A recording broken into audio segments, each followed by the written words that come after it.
పల్లా శ్రీనివాసరావు అనే నేను శాసనసభ సభ్యునిగా ఎన్నికైనందున శాసనం ద్వారా నిర్మితమైన భారత రాజ్యాంగం పట్ల నిజమైన విశ్వాసం, విధేయత చూపుతానని, భారతదేశ సార్వభౌమాధికారాన్ని, సమగ్రతను కాపాడుతానని, నేను స్వీకరించబోయే కర్తవ్యాన్ని శ్రద్ధాశక్తులతో నిర్వహిస్తానని దైవ సాక్షిగా ప్రమాణం చేస్తున్నాను.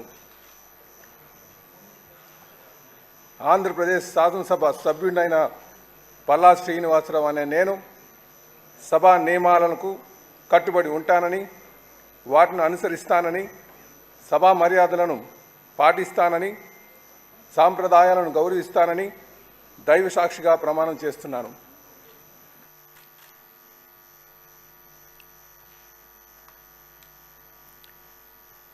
శ్రీ శ్రీనివాసరావు కొలికపూడి.